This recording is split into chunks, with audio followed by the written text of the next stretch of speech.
Ia e toi whatalofa atu tatu ainga le taeao fou. Ia i le swafa whapelepele o tatu o lii o Iesu Kiriso.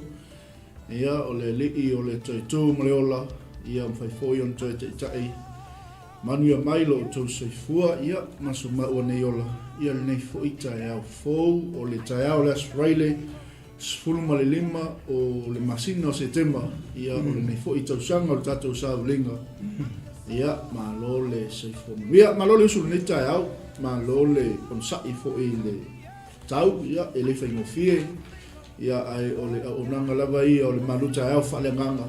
Ia e moli atu mo oe se whaamalosi. Se whaalai au.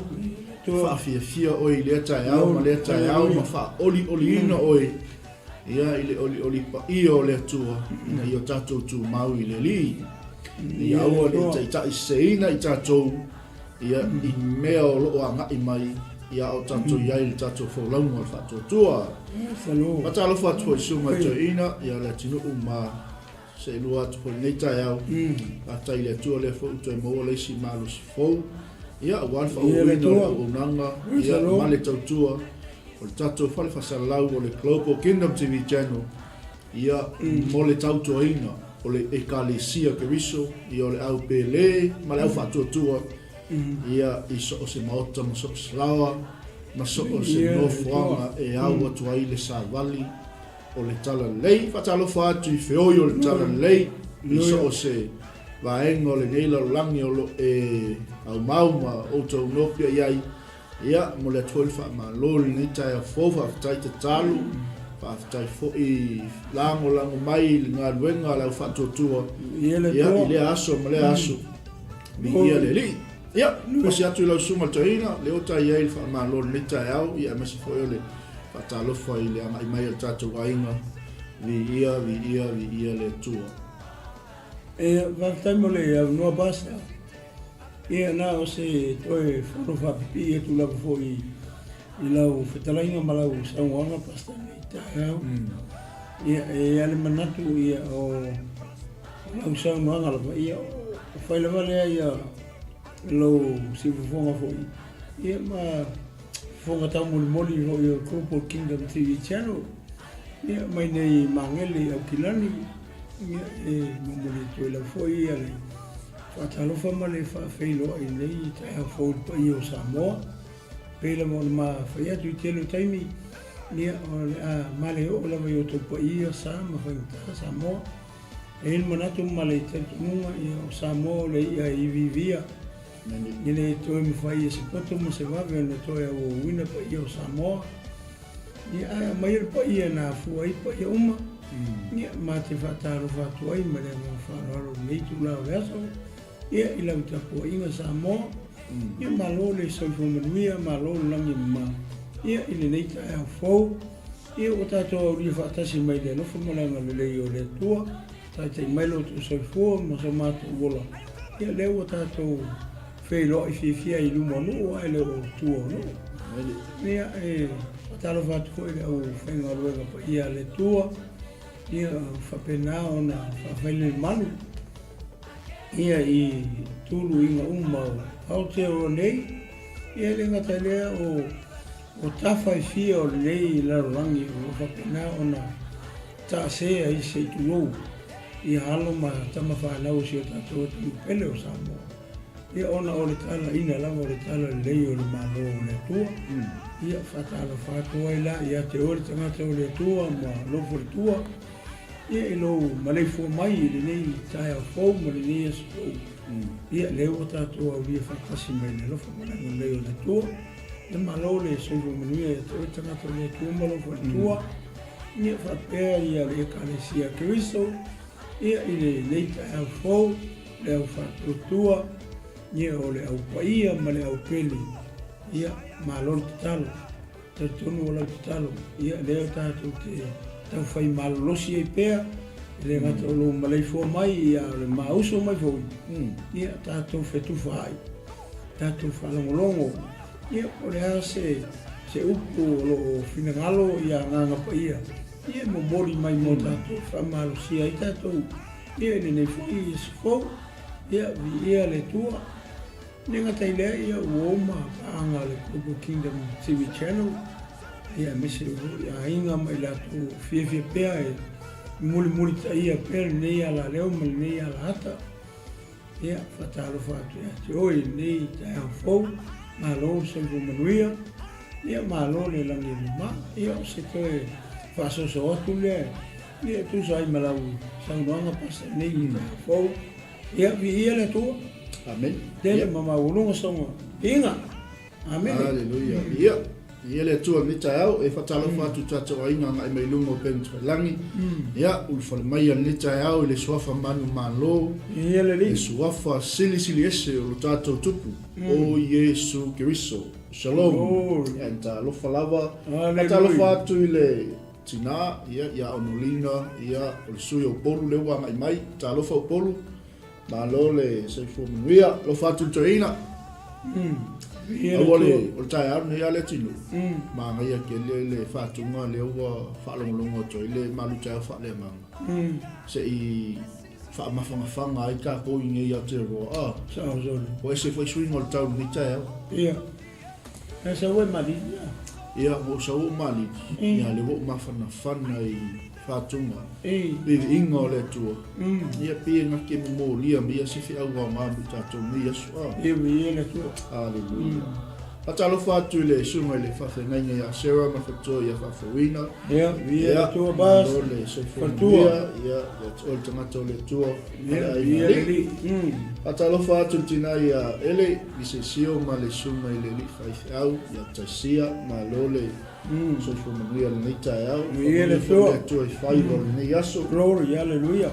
Ia fatalo fatu po I le sunga I le whaiwhau ia tuimaunga.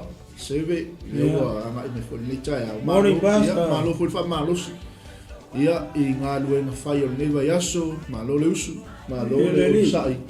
Ia ele whai ngofia, le fatu ainga tausi. Malawa le sailinga o manuia. Ia o le ainga, ia e maisi o le ikarisia. Fatalo fatu toina, ia le tinu, konkos. Oi, Malū se manuia. Le aua tato mafuta le taeao. Ia le tua e. Pessoa, la tu fa. Ia toina, fa manuia tu fo I lo waso I fua.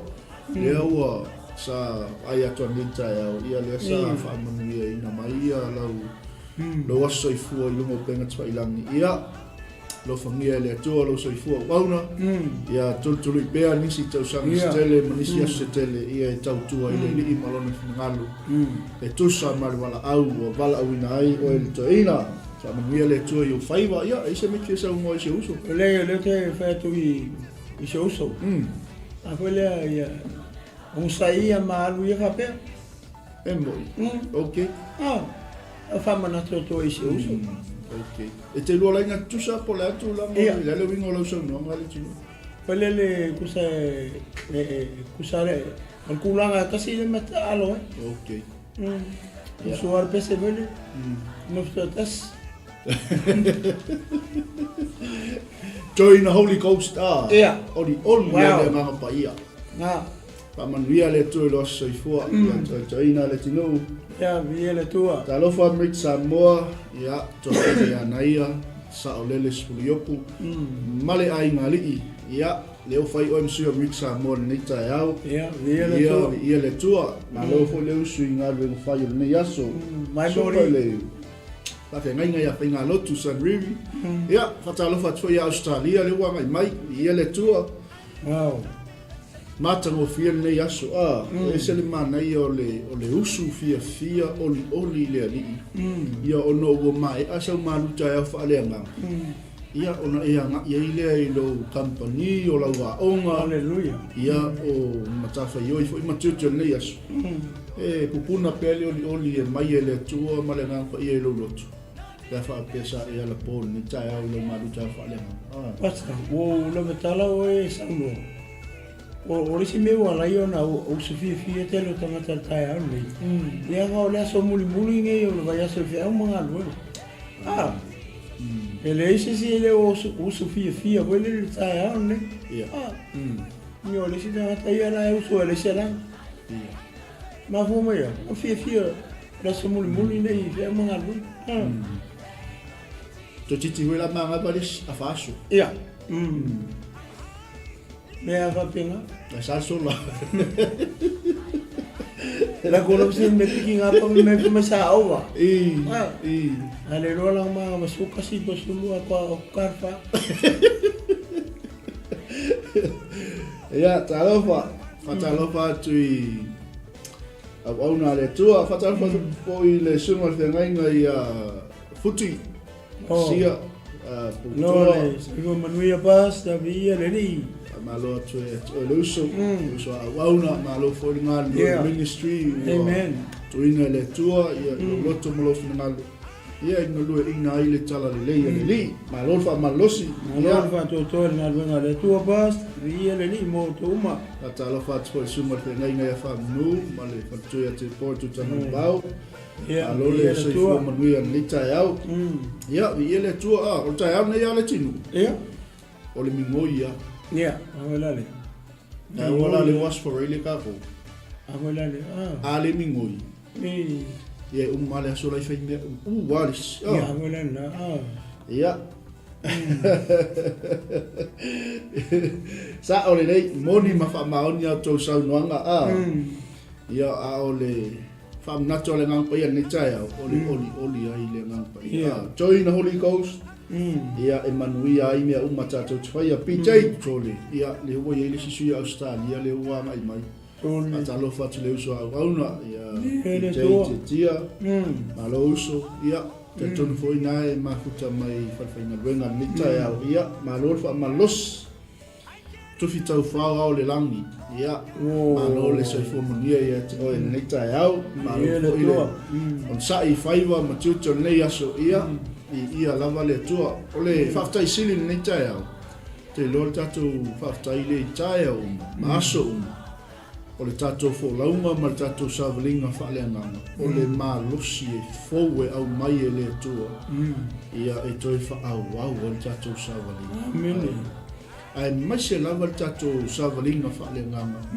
Ia ono ua tatou iai aso whaingatā. O tatou iai aso. Hallelujah. Praise the Lord. E ngatai. Ia ua amata o na o le whaavaivai a te tatou les taimi. Amen. O mai le musua. Ia ua amata o na le langona, le mea sa nau iai, le mea sa fia iai. Ia i le taimi o le wai alofa. Hata alofa atu a Sala Serenity fui maono. Ia. Mata alofa atu malo tele Amerika. Le wa mai fo nei taeao. Ia po nei fo iwainga o le oli. Ia le tua. Ia le tua. Master Tali. Sunga le whawhengainga ia Tali Eleni Sopanga. Alabas. Ia le li. Soi fo manuia nei taeao. Ia, au nei taeao. Ia, bei ona sosani atu tatu malu taeao whalenga. O le mingoi ia. Sei. Vela nei taeao. Ia. Wawena tato wisa.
Hallelujah.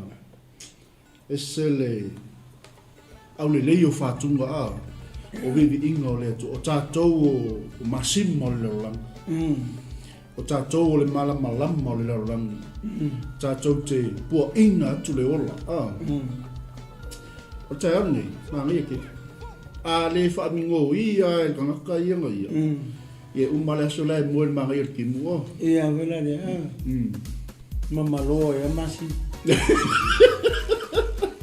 Malū e ale masi mai le luluan masi ma tau tia tanga le sa ai ko e fai ko la e sa o ale wingo o se poloka masi ma ole ata fatu okay ele me so ai kama kimi ki lo e be ki fa pe vai o yo la ko fatu ole ata fatu Paulo Ongo mea pe ngai tele pe yo tulanga na le wa mo moli mai mo tato ni taia o oi au mo tato uma sim le la lang amen tato le mala le la lang tato te sulu atu le mala tato te batu le ola I tangata ele tu ona e te tau ia ona e whai ai oe whainga ia te oe e whai ai oe le whainga ia te oe ni tae i ona le ua o isu ingo tau le yasu ia a le lava foi la le breakfast e le suki le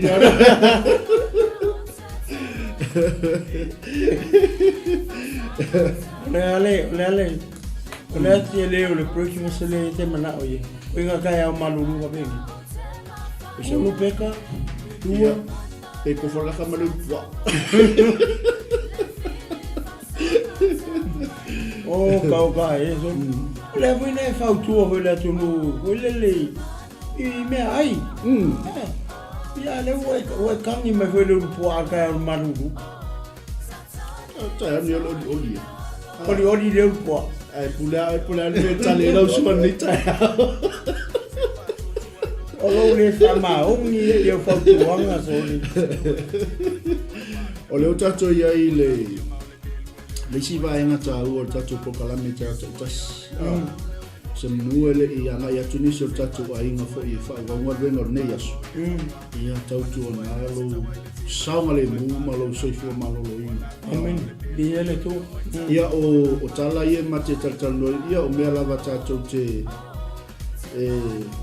mawele ata ia le va pe le fa con yo po ase di mani ya so e ka le tim ai ia pe on tato fa so fo I leva ya so ia ole usta I forma ole si le silinta u mo lo so forma lo ina o lo sta I fautuanga au mai e soi fua maloloina po o le utanga I tai fua ia e au ngā mo lo soi fua maloloina ia o taeao I tato pokalami ia sina ata tato te oli fatasi ia ina ia fai ona watu le malu taeao faaleagaga mo ia e whaanoko file mua I tato ta pena msauni I tato ia le tu ia amata me ia lau sunga le tato vainga le tato iai I le saunga le mua le saiku malolo Sai basta ole soifuanga ni te soifuwe ma tato olai Pe ole vainga mua na vale tauna vai ia le tangata tato uma ia me se oila leo tato malama hole le o ngole pole tua so te taula ona stick peta to ile mele o le saunga le mu ele fa pela foi le o le saunga le mu e to apply o ina way alu farfinga runga okay po lungo le wala po te tonu le onga po fiale me te ngalu e le aso male ole amatanga ole me ole sao ngale mu amata mai te tonu o lo mauta malo lao o ina amata mai ne anga o e foi ni stanga te pego ka mai ele amana ia tele ile me o sanga le mutono ainga a pe a wise mai lo malainga wa lu farfenga luenga ona watu lole o ua matua I famaoni ia le vainga foi le o sanga le mo ia le vao ia mai tangata o te tonu o lona sio manga o te tonu o ina tauna amata tuai moni mafama le leila ona pui ma leo lava oe te tonu o lo ainga Malū sio manga e faingo fia la ona e sauma o le tatonunga na male o nga na male lona fai ona e playa mai lungo la wala sei o al farfenga luenga ia to ua foi la farfenga luenga te foi maota malau o le ata foi o le lifestyle o le ata o le amio masani ia so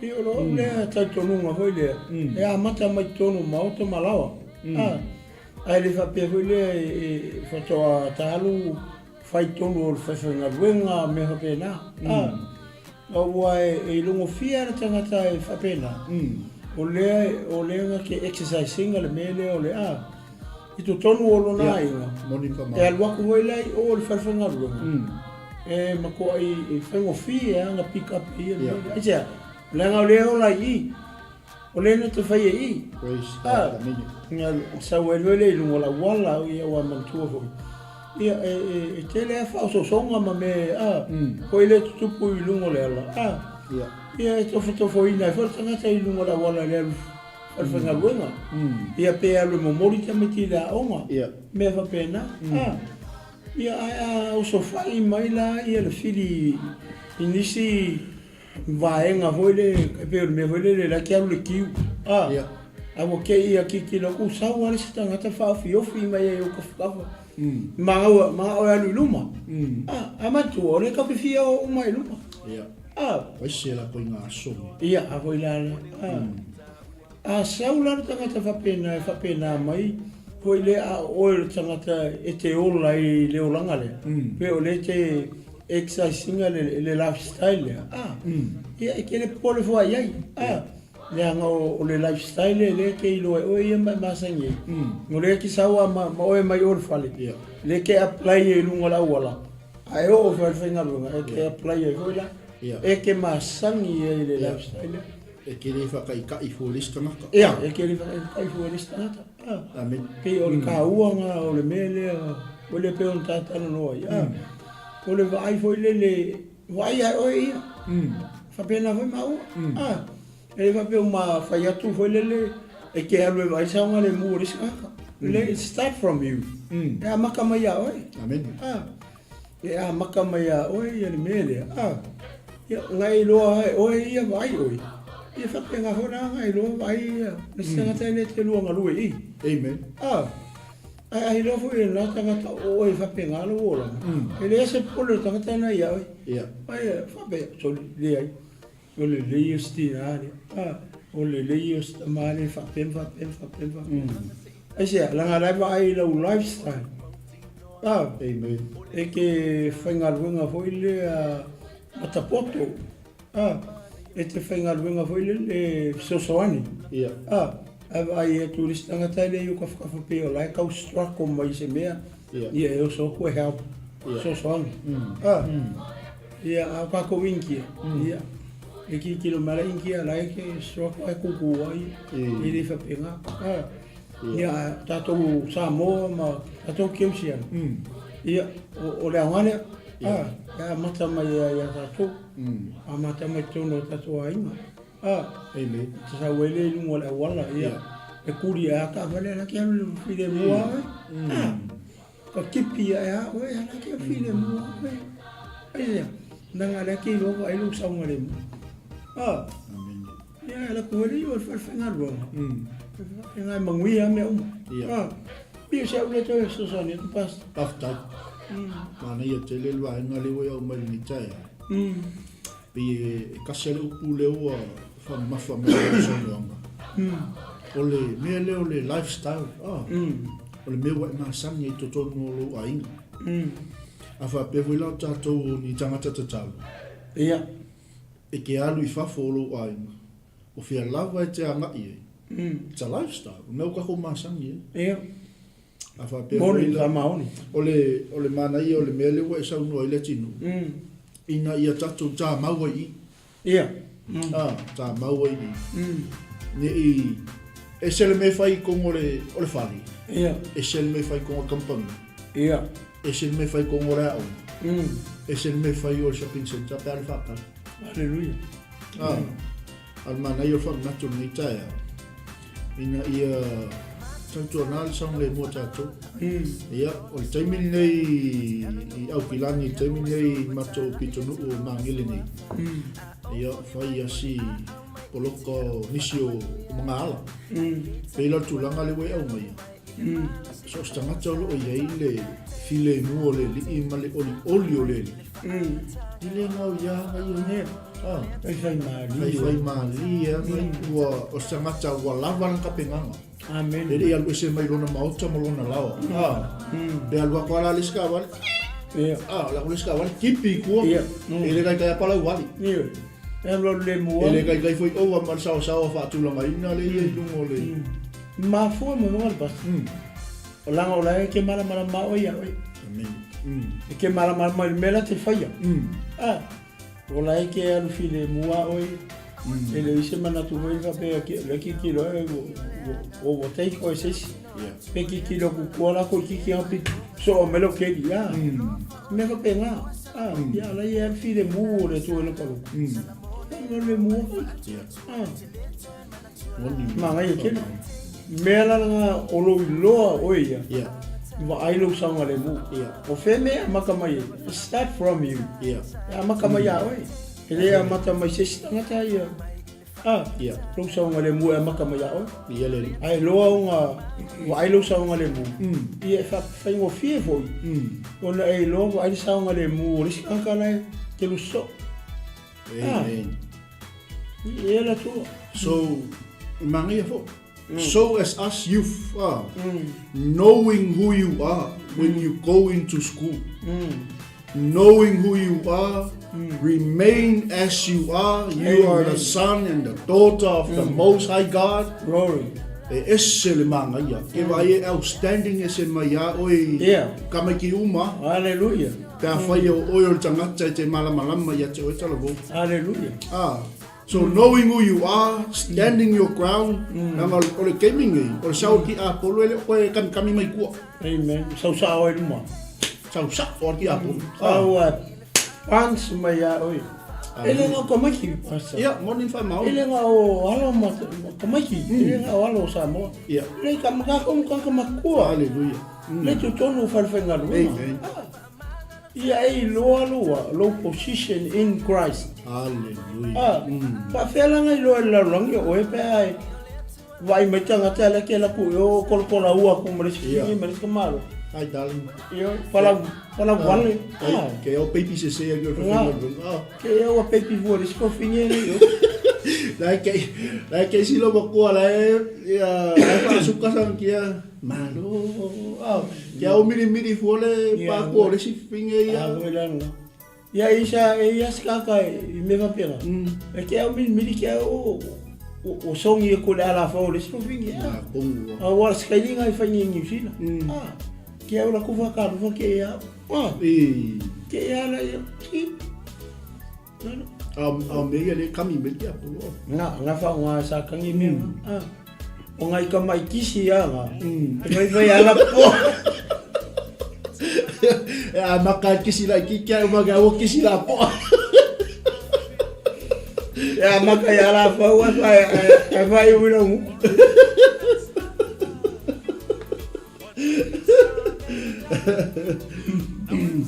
Mana ya tere fau tuanga mo tātou, mana ya wham natu mo tātou, ia o mai pe le tainga. Ina ia tātou matala. Ia tātou matala le taimini. Ia leanga ele o koe kami sau warfili. Ia, sau. Sau e makua i whasese tātou. Sau e matua i Milo ese i tātou mai meo tātou talitonu ai. At mai al mele sa tāu o lo malama i lo tūlanga i le li. Amen. O oe o le tangata filifilia, o oe o le tupulanga filifilia, o tātou o whānaua le atua. O oe o le perenisi o le malo le li, o oe o le princesi o le malo le langi. O ka koula o tangata filifilia, i wa ien tātou mtafa iu. Amen. Wa iai o tātou tiu te tonu o le malo le li. Amen. Tātou tea. E tātou te proclaim la le mana lea. Le mana lea o le tala le li. E whaatala le nai le si tangata le si o si o manga nei ke ia. Amen. E a whai tātou te le malama i o tātou tūlanga i le li. Ia, pala leo me mua sa ai loto ina. A bakal ka mai kisi au mangi o kisi lapo.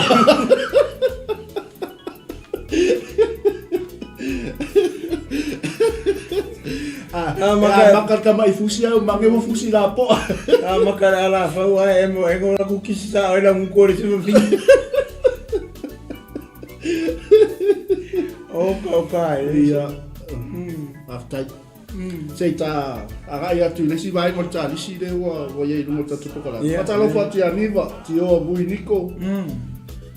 Malū le sei fu manuia nei taeao. Ele tua. Oi marainga, fa manuia tele le tua. Ia fatalo fat fo ia afkas fiu, ia malū le sei fu manuia. Ele tua. Ia moni ma fa maoni. Sa o moto sa no nga lo fai mai toina. Ma tato ko kalami. Moni fa maoni ia. Fatalo fat fo to fine ia si mani. Ia Malū le sei fu manuia. Alo fatu mo e le ainga. Talo fatu fo i lau fau Samuelu. Ia le to. Ia e mai se siaa vili anu. Ia le to. Ia le li. Pasta fatu. Malū le sei fu manuia lau suma. Ia pasta. Ia le li. Ia pasta fualau. Laki e atia. Malū le sei fu manuia. Ia le to. Sfea malai tele, Malū whaftai tele, lawa mafuta mai, ia tina ia mau Samoa unga ono. Malū le sei fua manuia, ne mia Kerry lo ua. Ia le tua. Ia le tua ni taeao. Whatalo whatu fo i le uso le ia 𝚟𝚒𝚍𝚎, mania, whaftai tele le mafuta mai ni taeao. Te ilola sumwa le tinu. Ia. Wa faisi ke leo ka holis. Ia. Ka Malū ake Nicolau. Ia le tu. Mose famtala. Praise the Lord. Ia. Ai mai si lea. Ula anai. Vine tustala. Hallelujah. Ia. Fatai. Tino keriso. Le lava. Ia. Amen. Ke lola ka ko whamaka mai. Ke wa misi aku se swafa ni taeao. Hallelujah. Ngai alu le fia le masolo fa apasi me to ina la ma se au la ri lo kai go ali le ka ke mafuka ko ni kai au so Se fia lo ko aka la lo ina me ka ke fe kai me ka pa. ya Se fia lo pola nei. talova la suma le gainga pasta Sarah Malū le se fumia Ia le to. o le la tatu nga tatu fatunga le no le wa e sa no ile tūlanga lea knowing your position in Christ. O lo malama i lo tūlanga i le. Eke ele e ma se mea eke whale i kongu ai. O lau savali, o lau tū, o lau tautala, o lau ngai o inga. Eke mako e whaai loa i le si o manga le te iai le aso nei, ma le taimini nei. Whea lava le te mafuta mai ai. E matoi e whaai loa ina i le mana o le tū. Neanga oe o le ataliki, ma le awhawhine o le atua. O tātou o whanau o le li. Ia, tātou anga tātou whatunga le peona watu. A le whamingo ia e oe. E le mawhai onga e tū la ilunga. Angal maanga ia ia ki mulu moe. Masha Allah. Ala wa moe koe a malis. Ai ngalo e inga whaise mea o ngā nia sumure ai. Ia, ahoi laria. Ia, tātou tali mai. Ia, mo le whaawina tātou nanga ni taeao.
Praise the Lord. Thank you, Jesus. Oh, hallelujah. Ia, o le mana o Iesu, tātou te manu malo ai, tātou te mawhaia i mea uma, tātou te le whaia ina ai. Glory, hallelujah. E kori waka kala ni rau ofu ari. Wawa o vela. So wa misi mar mawhangwhanga, so au vele wa mele na mawhangwhanga, le wa i vele. Malunga renga whakorkolo alua. E ke o so wa kongo wa le kor. Okay. Le ra ka o kau ke sa pak fo le wa sa akil. Okay. E o fiu ka so le mari o le pe o le anga ki o ka.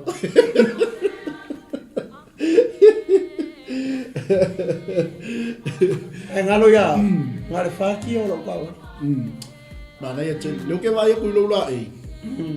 Nga linga ye isko mengi ngo va ya toi ni va ya so i le fa sa fo tato. Il au se tato tu. Ia ele o malolo ia le coach Ia wala la. na le ngalo tato ai. O le coach le i lopo. Ka mai coach la avele Ia. Yes, isa no ia la sunga coach. Ila Ila se tape nanga na o ia tato au inisio talo no toyo le. O le polo langi le tato ia ni tai.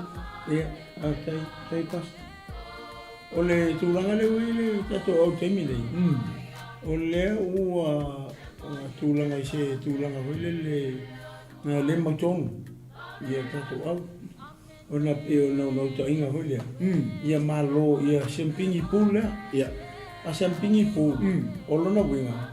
E ka alo male au foi le lae longa lua le sipu. Okay. A fa pe longa lua. Skapa ka ia fa pe le la. O sempingi ia falangi. Ai ku lu ka ku. O longa winga e ka alo ka ku male au la male kasi le sipu. Ia. No winga la fa ngata atu la. Mala au la sempingi mai le sipu. Ia pe o le tulanga na le u tam fai tu tato o vele. Ina ia mau se malo. Ia. Ni ke u alu ka ko la le alu ka ko nga le tape. Ia tulanga na le tato o vele. Mena mia tal. Ia. Wale uma. Ia. Pau nge se World Cup le wale uma. Ora si vai nga fai ngitale ia. Foi le. Ile ipule o la langi. Ona ole fai o i Europa. Okay. Na. Ia. Mia mesiale au le baba ia tu o au ia le ne pito ilunga. Ia. Le rank fo le ngumar kasima ngumar le mo. O mai tu na. Okay. Ni o i Europa.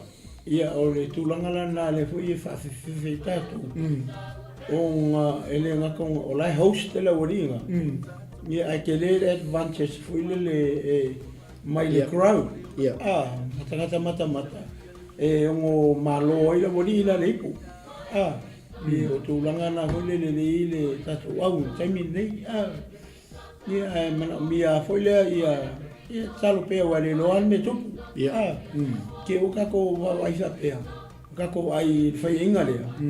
Ia ale loa lungo ta longa ye toi. O war me vole le tu mai pe o le fatu tuanga vole le se o tato atu no ye. Ia. Ia. Pe o tulanga na la su mai le coach. Ia. Na pe o le ua na i mai tato ai no vole le o il mafuanga. Ai o le se sa no ia o le ase se mafuanga le asa i tu vai le asa mafua i ona tato malolo i tato talongo mua. Ia, hostai. Ona ole plan le sa tu e fili tato au. Fili le o ese ia plan au uma. Ia. E va ai foi le si au. Po le ale weakness fo ngale kai to ko. Ia. Va ai le tato au. Le o first 5. Ia. Alona fa ala blavi. Va ki kilo le wori le size o tangata. Ia. Nga take le wori size o tangata. Em fai o nga attack mai foi le kai pe o tangata foi le king o le la kopek ia ma se foi tangata le i le forward ia kai pe o le ongo fiko o valu ia e me fainga la ko ta keringa ia le first five tu langa na foi le i ka ofi ele flow o le kako plan ma tatou foi fufuanga foi le ina ia tatou breaking a langa le ia pe o tu langa nga va ai foi le va ai i tele ava nga va ai e o le mele o fisilingia po la le tu vai ai le Italia lo sume coach o no le mai tau ai ia me se foi malo le tunu pe o lo nga ile ale ngile coach ia male fisio por kama ave vai sunga ya sio o le ala ele i tu na tu no tali melo sunga o ke o se sela mai tau ia le tot pe la sunga le coach o mele ngolo le la vai ai se sa ngoi po fio o ka ko fa un vai go fa o lo male sunga ya sio le awa lo que o le ku vai le ngama lo le lava le fam vai va tai va le pasta mole sili pe ole wala le sa ma fo le company e foi le fa ingu ka ko au vai de okay ma mo ya la ka o le lo fa pe le spring water ia le mala mata e ke le manga ri ko ngor vai de ia la le ngor vai le vai le ke mai fa ingu le oi ole mantua la le mo le okay ole na se ngo fo le ko fa ka ine ko ba ko ole spring of all okay mo temi nei ia ringona le sama fo le tu ia vai ia usala fa sa mo ole ale fa sa ole vai ole mo tu lo va pena usala ko fa mo fie fa pertania still hoping yeah of course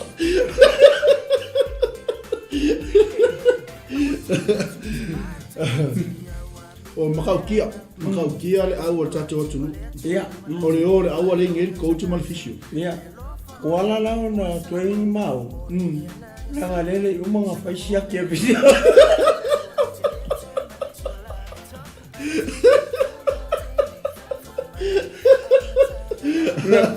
na tu ma ke o le aso le pore so ai o ma ke o pore so ai e no malolo mera ia okay ai ke o kangi ke bongi au ka o bongo si ia o na le o ke o ma ko le usa un ma fero i me la vale okay ai o ke le video tu ko le usa o le ala wale tau lu o la fa tali mera awore o la no tu mai o te mali Nyanga le o video ko mai ele me lo fare ko ne ala pe ala sei ma ngo focus isi ga o mai ala que se aqui le ma ia mantuele no se casi se fisio e ke manga o ya cho si o ke manga o ya tio ele ngata foi le o le malos ia au masani foi le uma ko o talo va pe o ke mi o sui o sanga ka o ke le kon ia mancava le e kusala mo ko la fisio si ole malo si anga o jo si ore fa mo ia le mo miska va de ala ko pa saka malen ko sorien malai ia ke mi ngai ala wa ia woka ia o le sime le o va ai le mi la kapi ho le la lo mo me foi le la me kai fa kai lima ia ka ka le au mare au fa la me mo le ia tu matcha awal me nga ko kasi ka la ko war fisio kalau ngowinga nga fa pe mai lima ia mo economisio amo mai ka ka pe o ia ole o ko e tolo polo mala o na ere uma sia ia o fala bela o fiula o te eso e foi le si fese ai ki foi le e foi ngao ia o le ala o so e foi le ia tio o le ala tonu o me le fa le con o ronkingo O le ke fia kala ngoi la fo mai. Isi awala foi le fa fa ngo finga ma o. Ai musu si o ka umen me le pe o me nga le o le pong sa o mar kemi. O le ala upolonga ko man ma fo ko to le fa ka di me. Ia ho la nga. Usara le me le oye. Ko ai musu asi o ka me lo ma ia.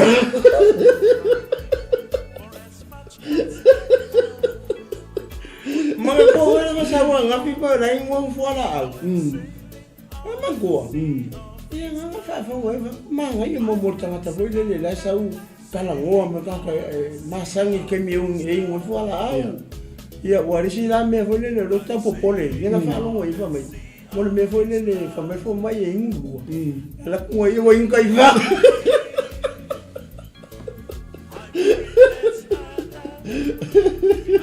Ele lá vai. Ele olha só.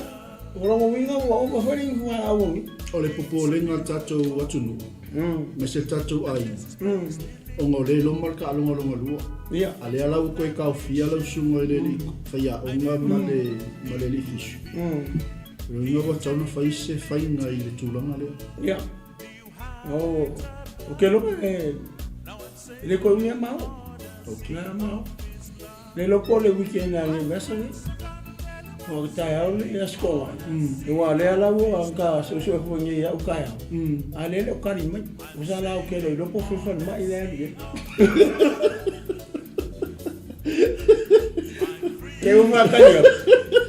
Ke o makaria ko le que so e po fa fa mai. Ale loco lo fo alu fa fa le. Ia. La cosa colori e mo sanga luenga. La ngare fa mai a fi so sanga luenga. Ia.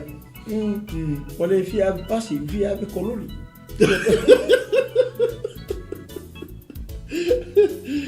Ole ale to yaise. Ai la tatia tu lo sungo le li fo ya. Okay. Ma le sungo le li foma. Ia se tau na ma o. Ia fai ang ka longa lu. Ia yo. Ia. Ia, wala. Ina ia fai ona yesi sui mata to. Ia, okay. Ai, ma ia tuanga. Na karia fa ko. Ne fia ma wange le se fi po fe le falma ile. Ia, ma ro haftai. O le si lea famna tu ta ua tele mo tato. Ia tato tal no fa ni vai asu. Ia va eu fola. Ia, e pe ona watu tele o taimi, ia, le sa tatou to e pa e fe neva yasu. Ia, folo le lei fato nunga le au mai e fu ma. Fa pe mia singa tama tanga, ia, ona tali e leo wala au, ia, pe le aifu, ia, a fai mai fo e ingu ka ilua le asu. E ingu ka ilua le asu. Wa le pe e mau atu le saunoanga lausungo le ni au. Ia wa ingu ka ifa. Ia ka iongo is. Pasa, ia me tono na le to e fia so ato to waina.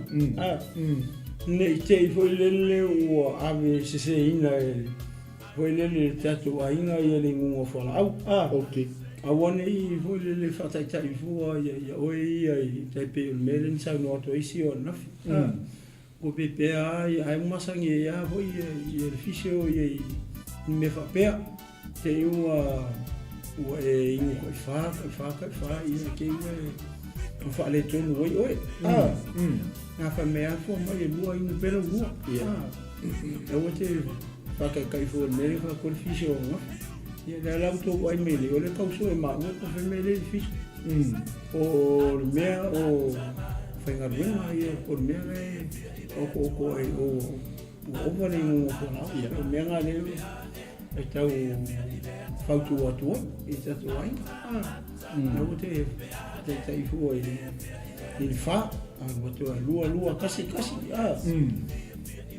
ia mo se so ali tatu ai nei fa se ina tatu ai vale no por mele le sume e sunga fish no ko o vale e mantuafo i le tasi se vai o tilo i le I foma e I tulanga o kia so I fa mata alo I lava leila vai I lava fa vai ia alanga vai ngale ale pe o la sunga le pa o ye vai ngale ia o sivaenga ia le leise vai whaonga. Ia o mo headgears, mouthguard. Mea o mai a lea e wawa i fōma.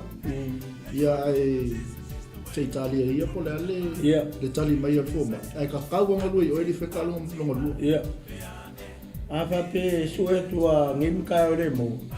I o kūraua.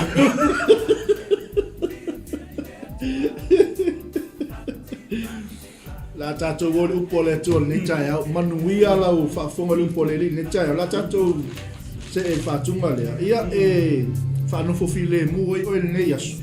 Ia msta pena lo loto e whaalonga le upo le li. Siva mo le atua ne yasu. Amen.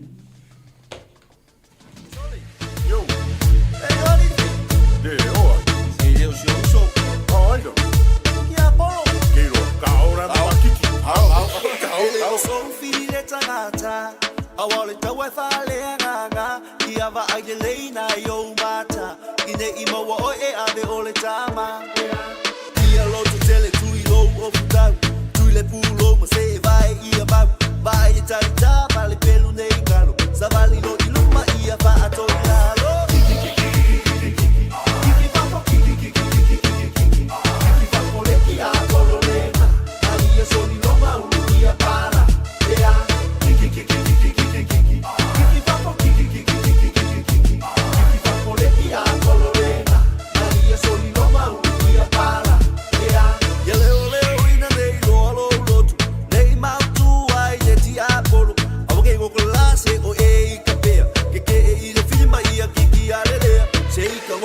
Fama olalo, sei que o folhalo fama olalo, sei que o folhalo fama olalo, sei que o folhalo fama olalo.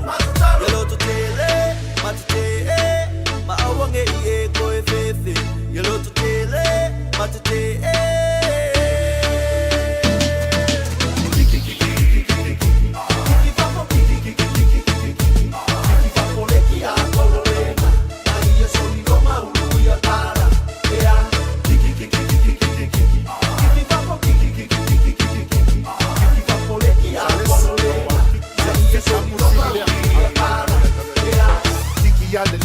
Kiki whakawhea, kiki se oli o ronga ngofo anga lea.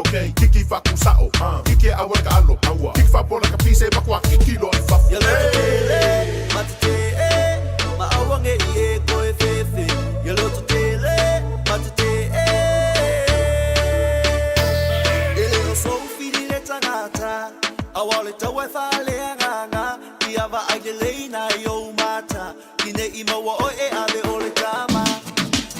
Ia lo to tele tu i lo o futa tu le pulo ma se vai ia va vai ta vale pelo nei galo sa vale lo iluma ia fa ato ilalo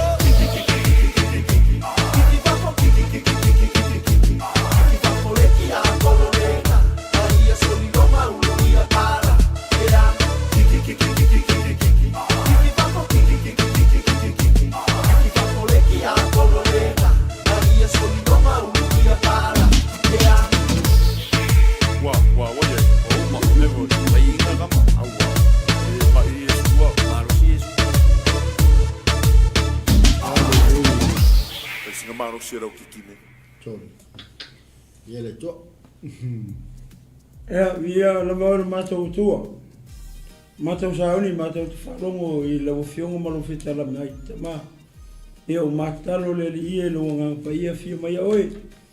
Whapenao na whetalai oe mori o la upu. Whama malama. Ma whapula lau fionga i aio whina maloto. Ia o lau e kāresia mau tangata taeao nei te mā. Tau lau ina ia whaanga mai ma ua. Wau mea whainga ruenga taeao nei te mā. Ia, whetalai lava oi. Ili taeao nei. Whapenao na e soso mai. Iau no malau fio nei whasoa.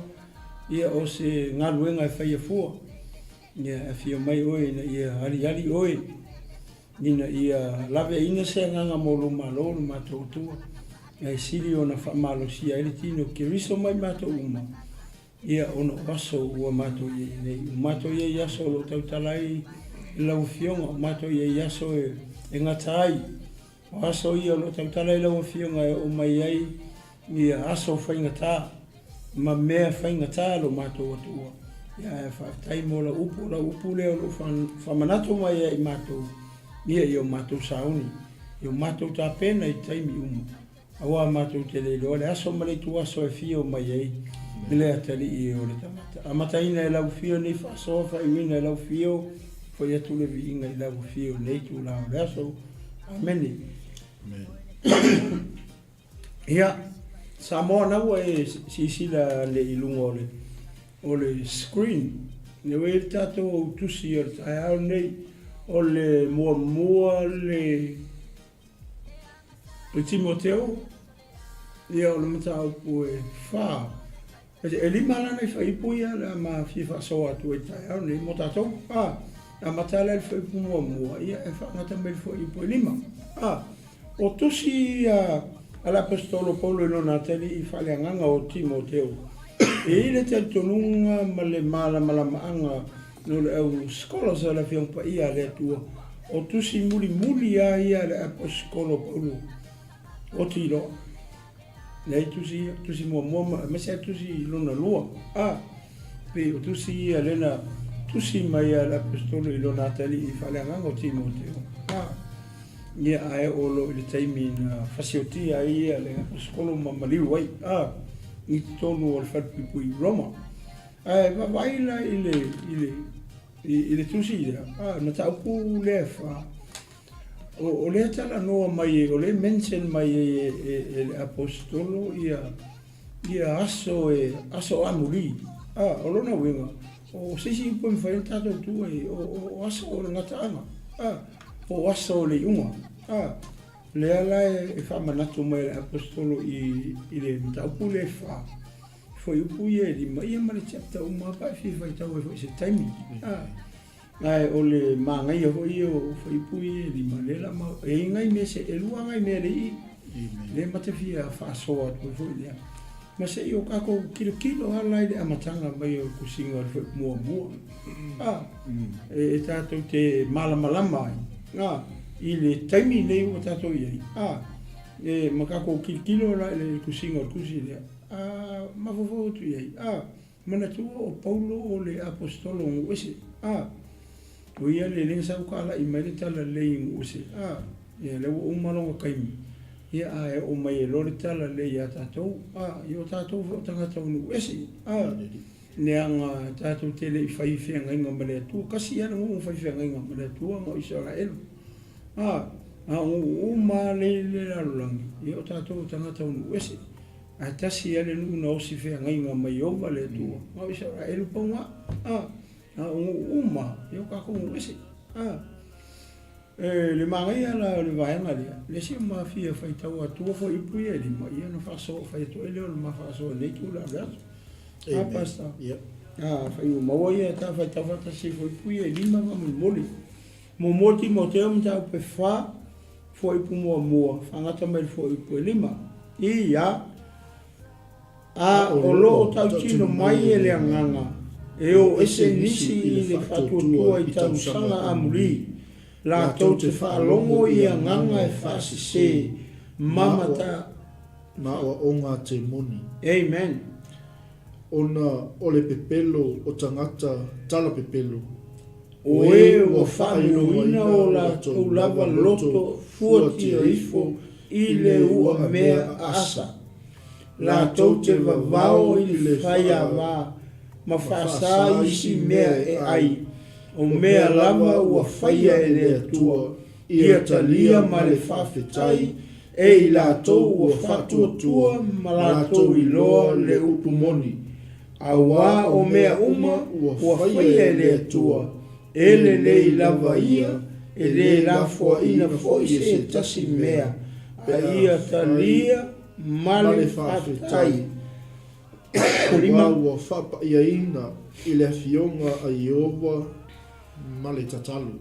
Amen. Amen. Lea matua I manino le. Ne matua I manino le le tusinga e le apostolo. O le matanga o tusi. Vai la iai. Pe foringa mai. O se tusi I le warning. Ya, o se warning. O se warning foi le i aso a muri. Po o aso nei o tato iei. Le winga lau tala. Neanga o mea i e ta umai i. O le wai e taimi nei tatu te i. O le maalia o le tusu singa le apostolo. O le whamanatu mai ma whamatala mai e le apostolo. Ia i tu ainga tangata le whaia le amio le. Whai mai o tangata pepelo. O awa o pepelo. O le maalia nga o le whasawhaitau le i a uwele le. A tato nofo rama tato mafofo. I wole wanga le te paulu. Wole wanga uma le taimi o paulu. Ale wo o mane ngā kapulanga ngi wukako. I wole se paulu. O i. O na tato ti wawa aile le mele o tupu taimi nei. O na tato wha maunia i loa lea. I aso nei wa tato ye. O le wa tato ye i aso o muri.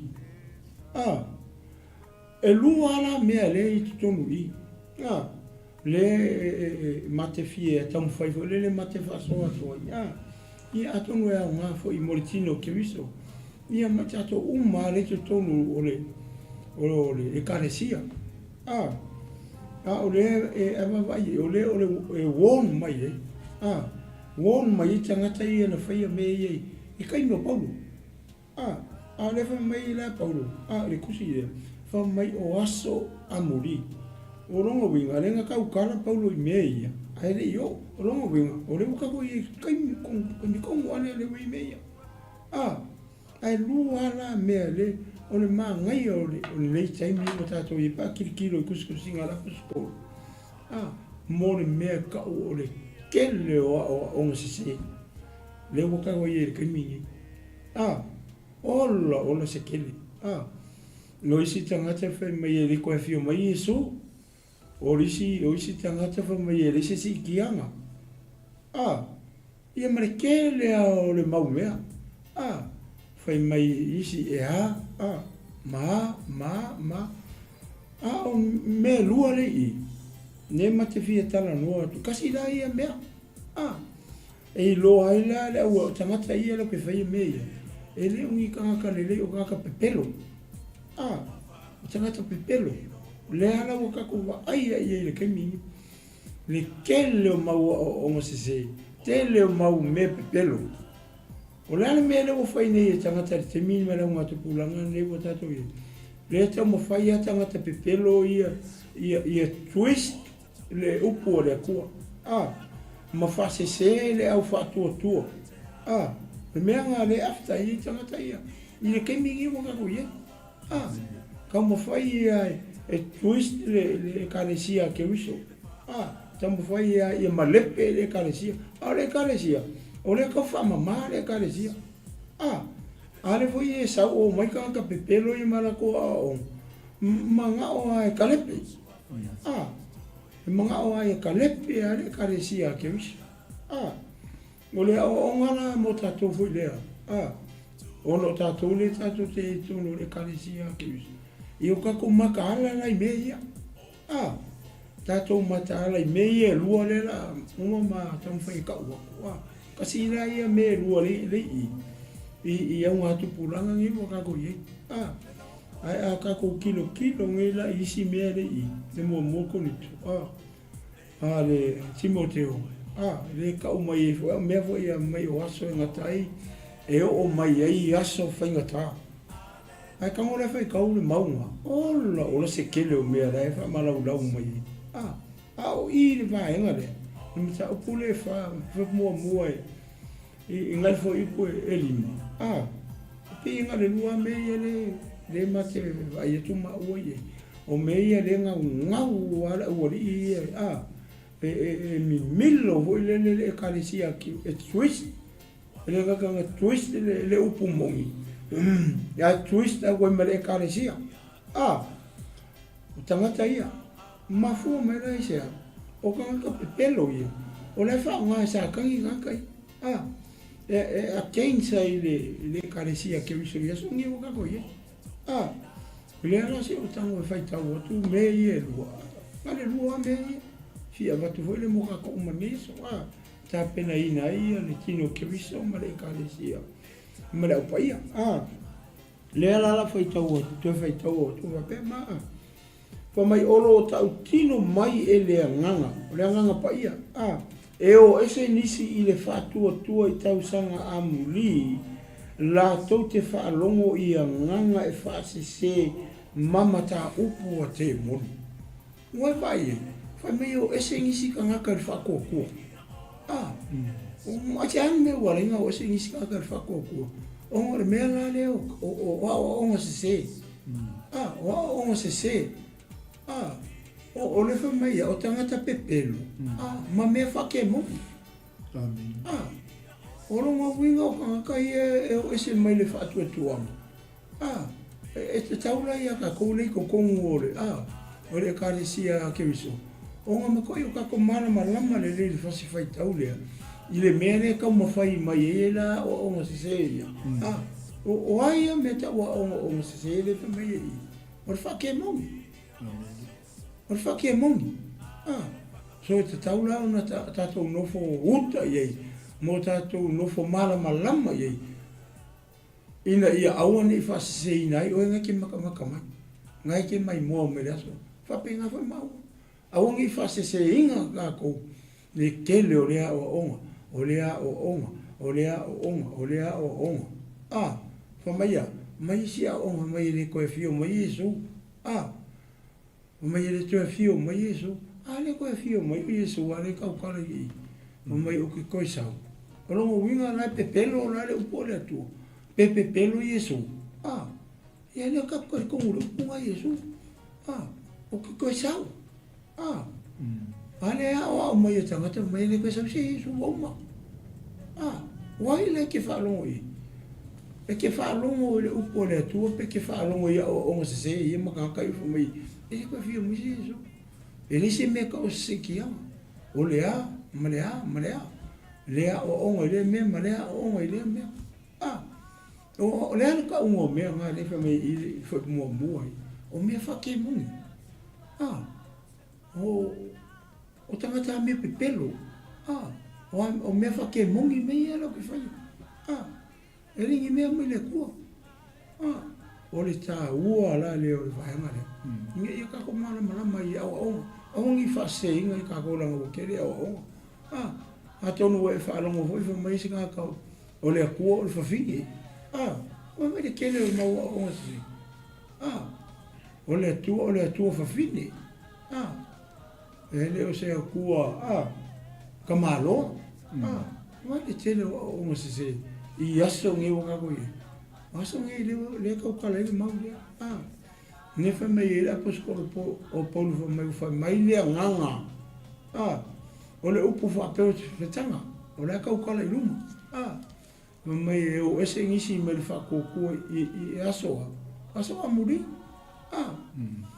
Ua e si le fia sesi ua loko waru kua kemi. Kele. Tele o tangata. Ua ese aku i awa koe oko lo loku i isi karikongunga wapea. Ua whao e sākangi o onga se. O onga whake mongi. O se e to tele o tino o ke wiso. Ni a le whamarosi le mo oe matatou le asa mi. Kako ku maulu me o inga i kako. E koe a fio mai e so. E ene mea tau le si tiama. Ka penga masaungi. E kai mi uma. Ma wa aila o onga se. Me le whamai o me whake mongi. O longa winga o tangata le lau ke o ore mele. Kau whai koso e se tangata mai le whaakokua. Ka kanga re whaonga ke mongi. Mga oe ka koso e se au kwa ngaka. Mai le whaakokua nga inga ke ua ole whaakau. Ia mga e aruma awe se eus. E ero winga nga. Saulo li lalo i siwa e nga o le whai mai. Ona ore pepelo tangata tala pepelo. O e ua whaamuina o la tau lava loto fuati e ifo i le ua mea asa. Vai, o mea e whai a la kou. U whaamu a la kou loko le ua mea asa. Vai. Oro ko inga tangata ngā reka u kare i e kuspa ia. mai o i lātou ua whaamuina o lātou loto i le ua mea asa. Wa ele makau kia koe ngā kakau. Wango ngofu ana kou ma create mea i e sēsē ai ka ngaka. Ao mea wha ke mongi. O la e ulu e ke mongi wha o ngā e ke mongi. Kūlei e ke mongi. Ai kūlei e ke mongi kūlei mai kongolo. Ele kūlei a ke mongi ku isesi mea kūlei mai e kongolo. Ai sea, langa ika ia sākangi loko. Le mare e kāresia ke usi. Ele mga o e anu o sesi o le kāresia. Ile Malū ma le ola whaamau. E mga o e anu sākangi ma ave o le pāwhi. A le pāwhi e li whaia mos tangata. Pai whai kaure mātai o luso lima. O le pāwhi nga whaia moi. Mo sākangi mga angelu. Kere o kau i tono le whiumpa i ara tofa pe nga whai. Ia le pāwhi mos tangata. Nga whai mo rawari i anga kuria mai le langa. Whai mo angelu i anga. Nenga kuria mai le langa. Ia le whaia mo kako. Ia vi e le toa pesa lo. Saulo le lalo mai. Ia, o mela i e lua leo te fia tana noa ato. Ipa mai, la tau te vau i le whaia wā. E lua mea, me mo mua lea. O le mea lua. Whai mai, ma whaasa isi mea ai. Mea e ai, o mea lava ua whaia e lea tua. Ia talia male whaafitai e i la tau ua whaatua tua. Ma la tau i loa le upu moni. Whaasar whaiawa. Whaasar whaiawa. E lua mea ia. O vai whainga. Whainga ke mongi. Ka ia mea wha ke mongi kei mi. Ue vai e ukupu me wha pe ukupu. Awa kupu isi a kungu. Whaasar whaiawa. O lea no ingar mea whaasar whaiawa. Ua whaasar ka māloanga koe whaipoipo i whawhingi. Oai la whaiawa ia. Ia ngai ki mala. Whaasar whaiawa e koe ngofo mariska malo. O whaasar ngai ngofo e le whawhingi. Ho ele le fu according to God's plan. O le God's plan o le tane mal whawhingi. E whaiawa la oe i le whawhingi. O le plan nga le kua. A le whamai i. O whaasar whaiawa. O le whisini la. Oai la whaiawa i. O le whisini ke rea nga. Whaasar whaiawa. Ia e koe ngofo resi ka maro, ma resi ka maro. Koe ngofo resi whawhingi, ma resi whawhingi. Oai e unga mea ia. Mo mea whake mongi. O le a ka hofi la. O le ala ka la lea kua. I le kene se mua morfa i koe lusi fumarewana. O le whamanguianga mua lea lea tua. I le tangata nga ia whaia le larangi e a kamai. Ai whai tau e le kene se mua morfa i koe lusi fumarewana. O le ala ua lea kua ngā. O le whamanguianga. O mea, ia lua whanau ma ia ulu ola. Ma ia tumu ai le larangi. O le whamanguianga. O inga whai, o inga penga, o le kua. Ale ua o mai ika mai ia. La mio whake mongi ia. Sori. Sa alfa ia mama mo. Oi la sa. Oi sa. O ese. Ngingo ana o ngara. O pole tu. Sa war kenese. A kama eva. Pa mangia lole tu. Mata mua mofa i pelus fun marma. Mai ia whanau ma ia uolo. Ma ia tumu ele laro. Ale wo mai i kai miora aposkolo. Ale wo fa mai. Sol. Wa so amuri. Le a fasa ai mo me ka o fa ya ba.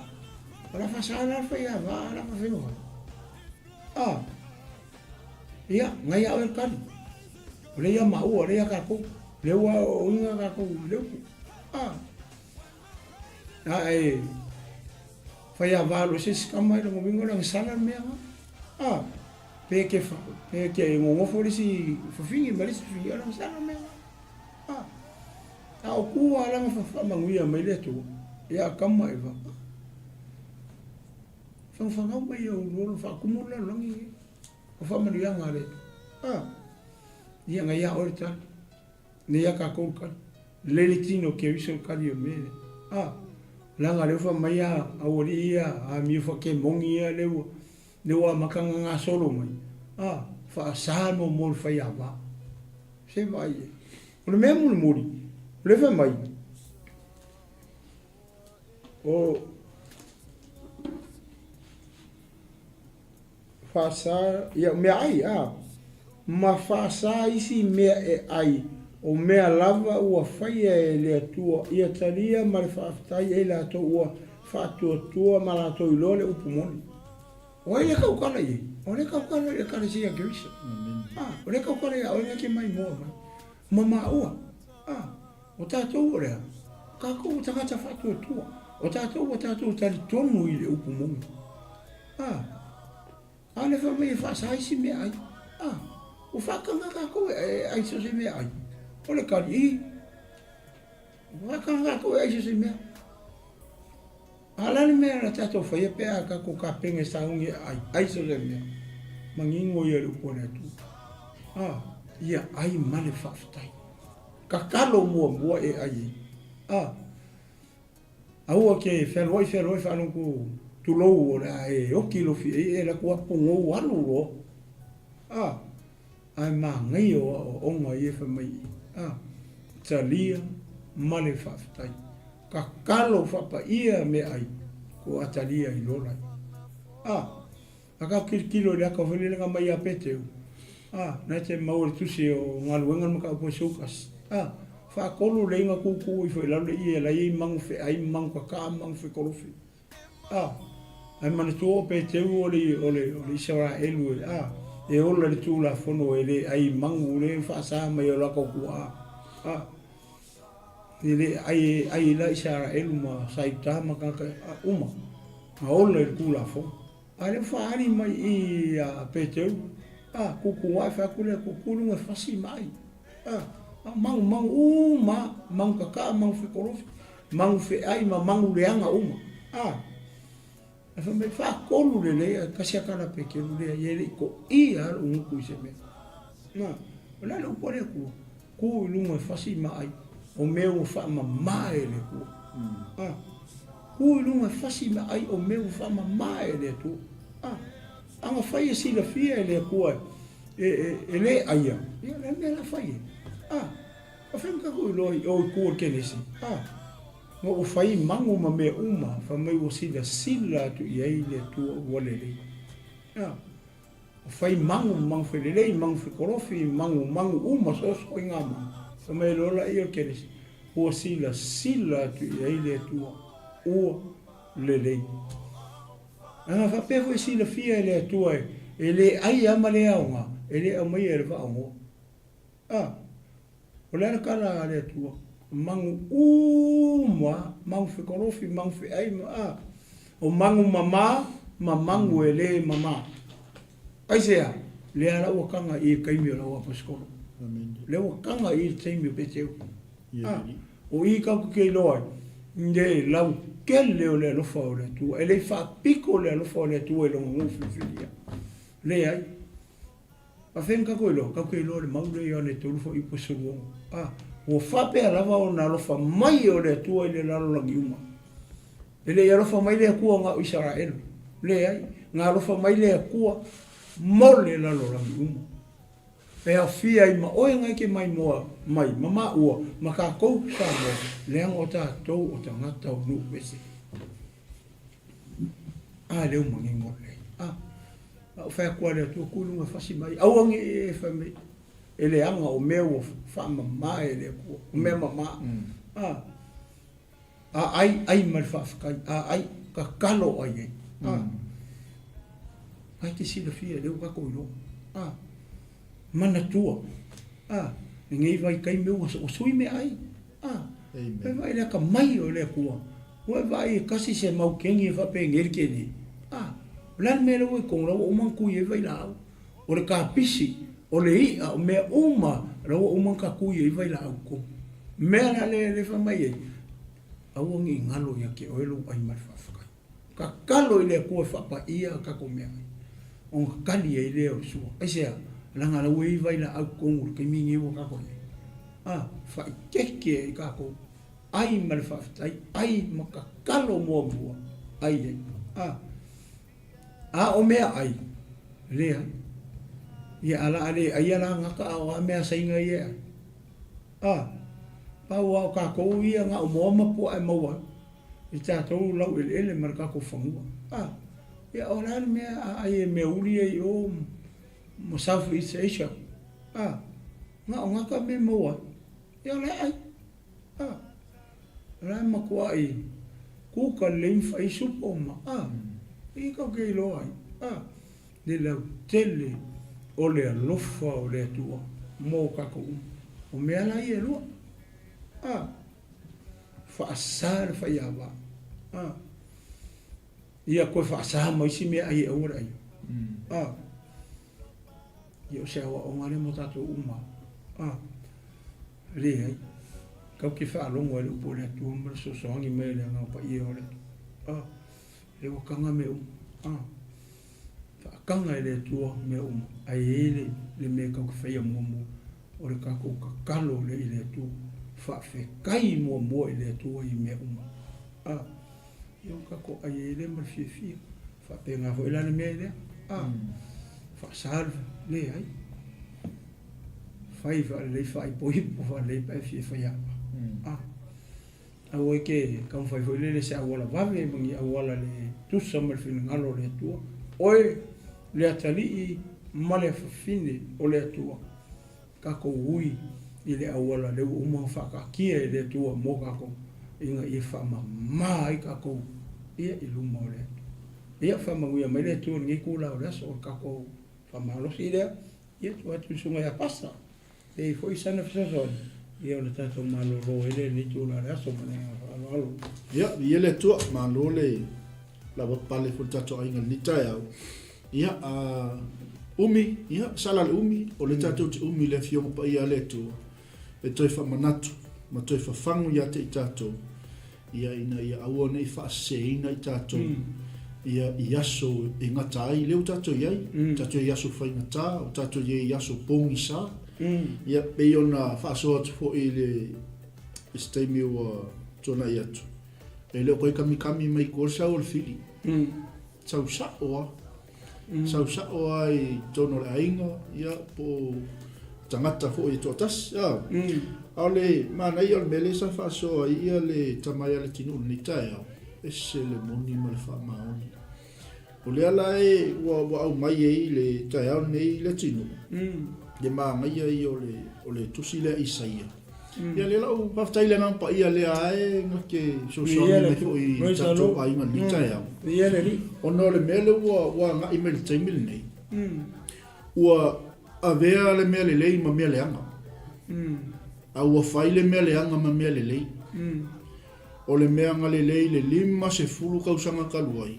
Ngā o ina ai tātou e au nā le atua ma le upua le li i sa tātou talitonu. O le koe karikongo i ka ngaka. Ai sea, onga o le awa onga sēsē. Ona o le anganga le atau whaasele o sau ke mingi. Amen. Te vai hoi lei, ngā kako karikongo i whapoiponga. A le ua o mai si whai mai e le koe mga o mingi whapoiponga. Ia, hoi la le, Kako karikongo i me ai, a le ua mai e le ai si mea. O le mana ia la o le sosoni mea le li taeao. Ai sila la le isaia na e 5. Alon whai upo se e 2. Pe mai. O i tā lofa i ata i la tau e whai mai ua le lei le mea leanga. Ai leanga le mea le lei o e whai mai o e whai mamala malama le pōliuti pe vai e. Ai whai fo i ma pōliuli le mamlama. Ma ngai ia, kai pei o le nisi le i tātou tusi whai tau ni taeao. Ai whai mai fo i o e whai mea sua malie ma mea ona. A ua whai mea ona ma mea sua malie. O le, ai se sila le whai poi losu matasi mai, o i tā lofa i ata i la tau. I e ua popoto i o la tau lava manatu. E ia o ma se sau ke mingi. E le o le upu o le atua. Amen. E le o le fina ngalo o le atua. A ua mai ala kou e, a mai la kou. Iloa. Malato iloa la wa ia. Amen. O i tā lofo i e wa popoto i o lato lawa manatu. Ma e wa whai matangata ma fau i o lato lava tā ofi. Pei ole winga na ole sakaika whau popo fo ni i taeao i tatou mta upu. Ua matua i tai sēsē ina le kalesia ke riso i le tele o nganga kau whaaselo sau ke minge. Le tangata na tali tonu i le upu a le atua. Le tangata na tali tonu i le toia fio mai o Yesu. Le tangata na tali tonu i le mta upu o le whaipoipo. Amen. O le whaipoiponga. Le tangata na tali tonu i le mta upu o le te ese po si tianga. Aua, o le ai. Famila i o le... Gloria. Fai mai, o e taua mi o tonu ina le pangota ono le tau. Ai ave se ina le ami o tonu, a e ami o tonu. Bi ele. Glory, hallelujah. Praise the Lord. Mai la i o le upo le to e fai o le mau le te watu o te aon mai. O le nei, fa a pei o na aina o tangat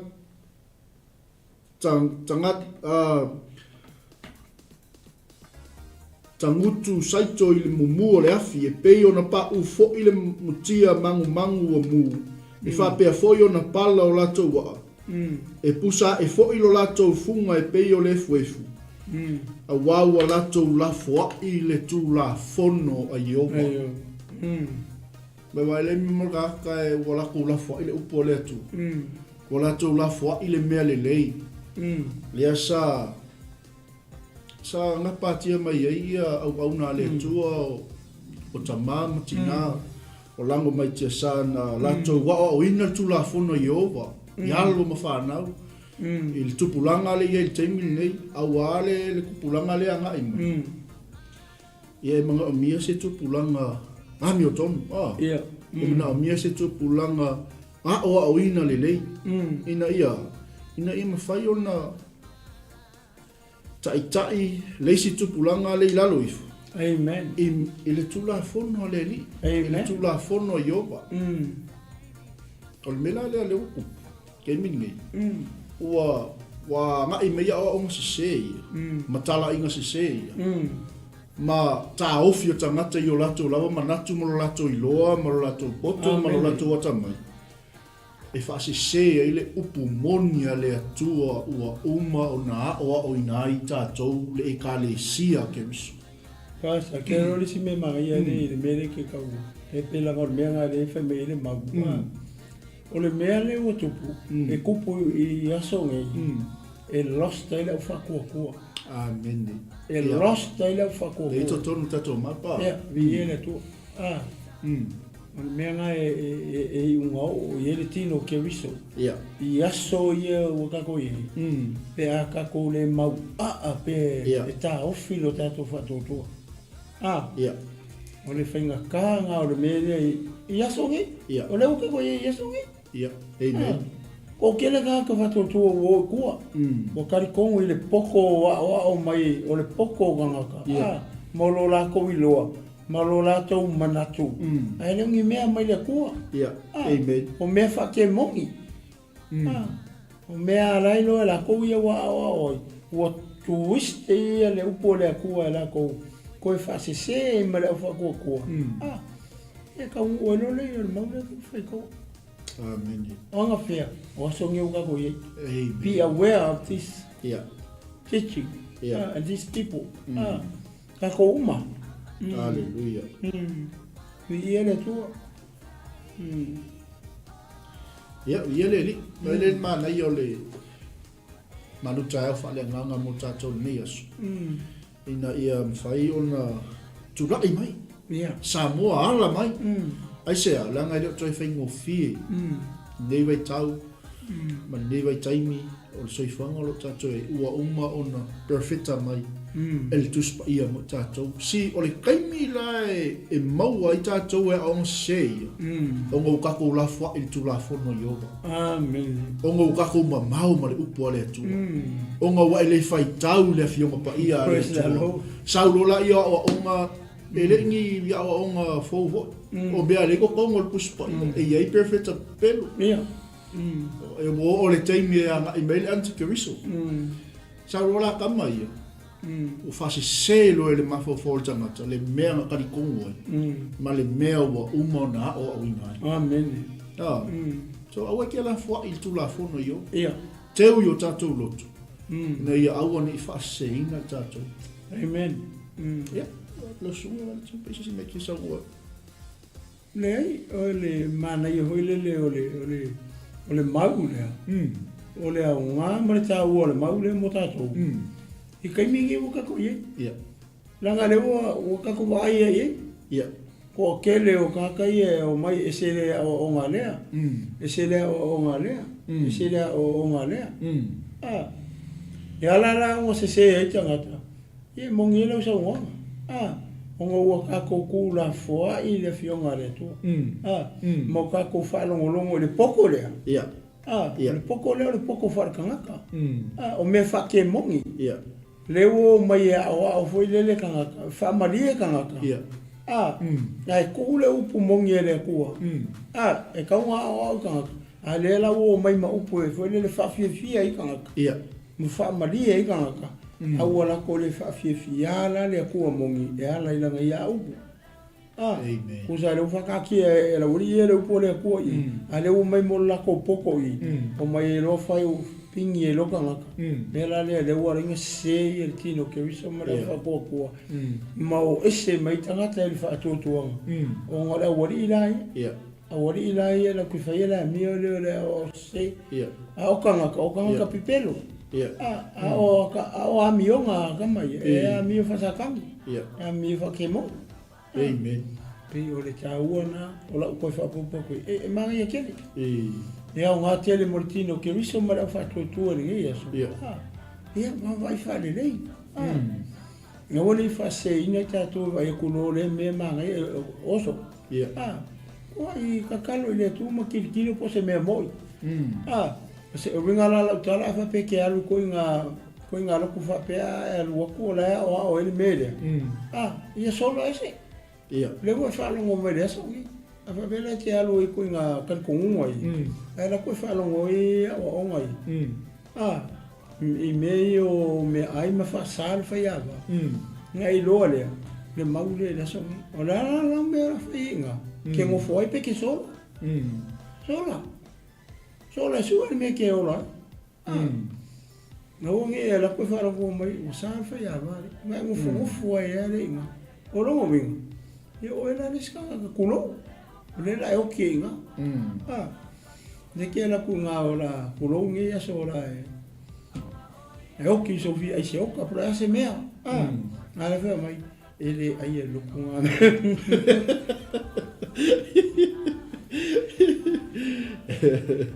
O le lo ku ngi ele in kofe. Ala mori am. Vai ke lo mamia.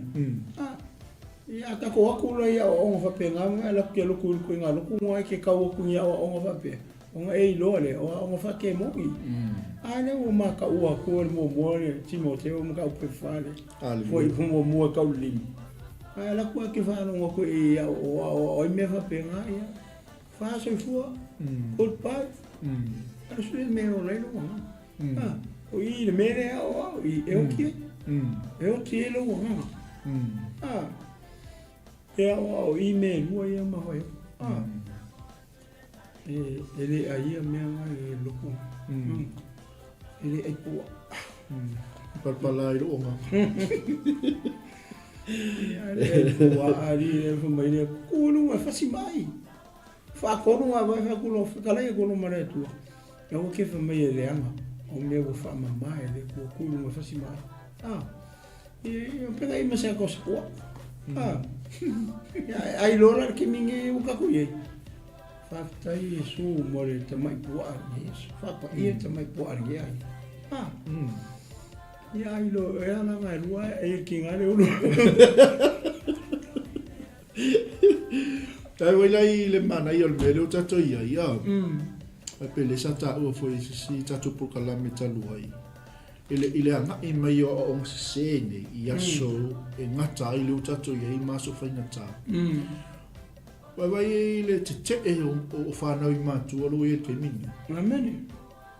Onga lao o sēia. E mafua mai whea. Mafua mai whatamala o tato. Amen. Le ia o winga le o whanau. Ile upua le atua. Ua maku wai makaukia sau le nganga ki kei I whanau. Amen. Ki kei makua, ki kei kangaka makua, ki kei upua le atua, pa e kalangoa kua. E kalangoa kua I fo le upua le atua, ai whaali mai le ala, mea fou, mea ia le ua, awa sēsē ia. O nisi o tangata o lato o maua o oingoi, a o onga ia o le loto a inga. Ua fia I mea wha fia. A ua le eise mana o I le atua. Amen. O le matautia le o le pei o le manai o le melo ta tal noi fo I fa o mai le pokala menei aso. E tu la e mai kerisiana. A o tato walo mawhanau le upua le atua. Le anga o le hiva sfurupa senge o alo mawhanau. Ta wai kokongo a onga. Amen. Au I le kami mai e ki a Yeah. Kami mai kongo a onga. Kami mai kokongo a onga. Le ala la kuka mai kiki makua plan kai le singa luenga ka ko fai ai. Fai ngo fia longa o filo na loto le o onga le. Fai poi ia tamasti. It's okay. Dad, if I may le me le ale o mato o. Okay, al fai poi tamasti. Ya sa fo le spiko vole tamasti o le lo por al me voy ai. O tei ma jo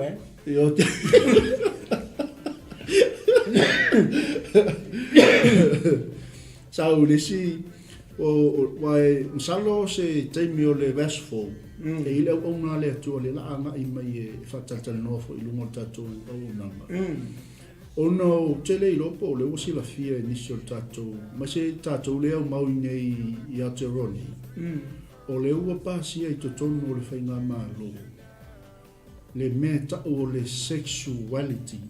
Wow. Ai a matau na o mai to tono le a onga ile ono tau sanga mai lunga. Wow. Ai le se me ka kaunga o le Malū, ele se me ka kaunga o e a onga o le me kaunga o e ele ta mama le tina to tono le lotu. Ya man to ele mau te le atu le fu pasia le same sex marriage. Ia malisi pili le fu o le van pasia o le mafai ona ta oto le tani a vea ma fini. Bisexual Ona sui le o le pepa whanau. Ma tau tia. A tātou le matala. A tātou le tatalu. A tātou le whaafetai. A tātou le whaatonga I le atua ma a vea I tātou mtangata wā ai. O whea la o le a o ia I le kupulanga le a Amen. the now generation. Me ele makaukia. O mai au whai TikTok le o mai ai. And that is why I always say to my children, we need a kingdom generation. E whaasanga I mea ia. La kokea, ka pinga inga le si kupulanga. Al melo wai ai. O le kingdom generation. A TikTok generation. A Facebook generation. Le whai mai le upo le atua walo, lofa I la tau ia la tau. Whai mai, yes, we love you, Jesus. Ai po a koe le kakalu. Po a toa le TikTok. Po a koe le Facebook. So how can we say we love Jesus and we spend 90% of our time on our phones? E leo koe kami sao ki apo. Sao sao. Salo la statement verse 4. Ia o le anga I mele au na le atua. O ia le I tonu o stasi organization. Lea ua latou talanoina mea ia. Ina I mawhai ona whai se sosaiete fo I lele e mawhai ona office o latou leo I totonu o le whainga Malū.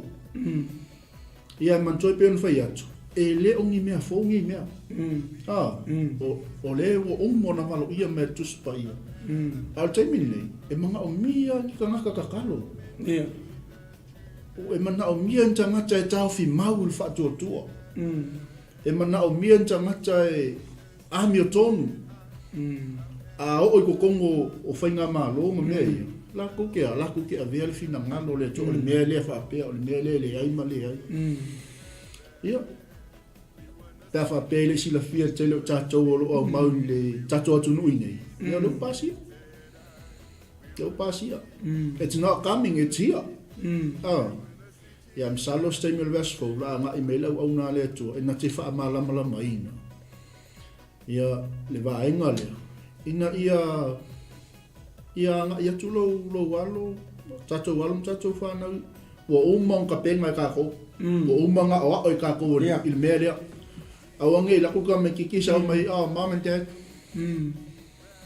bo fe lo me ke e tātou teilo I mea wai lo e alo ma whanau pasa ai tau tia fo le o la vetala o sango ma ia o me le o sango ma sia fo le tātou matua o le wa me le te mi o ile taimi fo le e te tau ia tātou matua o na tātou tūla I mai e tau le mea mongi kamaki ia o ko walo ma whanau awangi koe whewhe kau ia le pumoni ia le tu o le kaimi e mko ai ki liwa sao ai o le si me manga e au e mafua i ona whai atu whai so o mga ko le ia tātou matua ia mua I loa e kako whangau mai a kako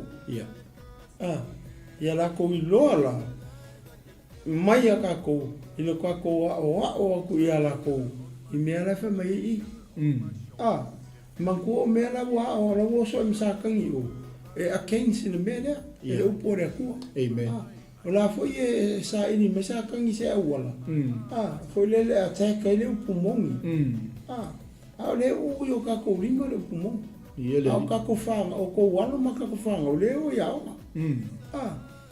na aku leo ka mai ki o whalongo I le kaimi mua I me whapei o mai lo whinga kako maku o kau momongo aku le mea leo le upo le tua I tonu a le kaimi la o par kongo o kaimi o ako lenga o kaimi le kau kalele whio pa ia le tua o aso amuri o vai le mele o kupu le kele o mau o onga e lo mele o whai sakangi le o whai sakangi le mea hoi lele mai si tangata o so e mai kanga mai la unga le upu e whawhia I kangaka ai le plisa I le akua o mai whele le a runga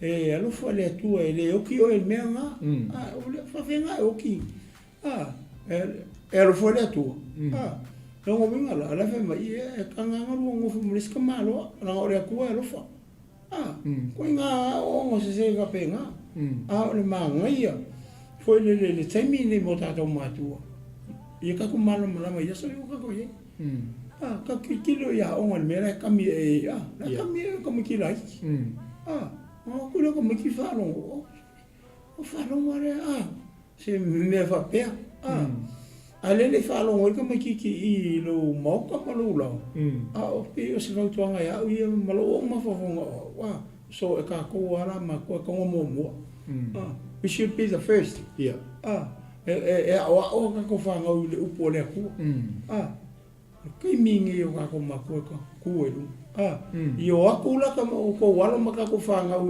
ile a o la wa ma o le upo le ku e lo ko ma fo a wa ku lo la o fa ngol mere kam fa isa kan e o mai fai ngo fi ngo fiko fiki ma fo ko mai ai sia ana le wa ngo ko unga le upu le ku e ala mai a o ka mamar ki na le ke ka kala e lo walo le ke ka kala e lo wa kari ka kala e lo wa fingi ile upu le tu fa mala malama o le mele o le mele le ai se senga o le mele fu nga ia le tu o le fai o le ainga ile au wala le finga lo le tu fai ele ka fiesis le ka fa manguanga le tu le mele fina ngalo ile tu ia ma ko fai poi poleli ia ngolo le entoi fai ngola ainga ma ka si fa ngau ia fo ai mai le tu o fa manguanga Whangau ia mai. Ia ole kofi mara kaui. Mai ai o. Le kau kara i sea la masalau le sufiku. Amen. Na mai e pei o whanga i le lima o le koa. Amu ia tangata e kumu e langa uku. Pai mai. E lua uku. O le kau, mara kofi. Amen. Ni a hele whapere anga. Le ngā le plan ngā le tua. Nenga mua mai i le kenese mua whai pēru furuan. E whangwhangau mai e o lona, kumu le lona. Amen. Whako i lalo i. Pule me o mai o i awa me o. Ia a le la kami e sa kangi o. Sau leo sa kangi mua i o ko walo ma kako whangau. Ia nge a kau ki ngofo amu whai kako Facebook. Alo umalo kami malo uru i lau Facebook. Ngano le pule i e kaunki riva i o ko walo ma kako whangau. I o aku la i Aoaoga. Ua mau ai upo le tu. E pisi au le kosa sa pasa vi e le tu. Ia le whaftai lau sunga le taina, mana e te lele hamnatu fo i nei aso. I tatu mataala, matatalu. So o se mea e te te le fina ngalo le tua. That is a wrong teaching. Yeah. Mea ka ole Aoaoga se. Anything that is opposed to the will of God is not of God. O mea tangata. Amen. Ia, ina ia tātou matala. Aua kako ke la fua i le upu. Aua tātou te la fua i tu la fono i owa.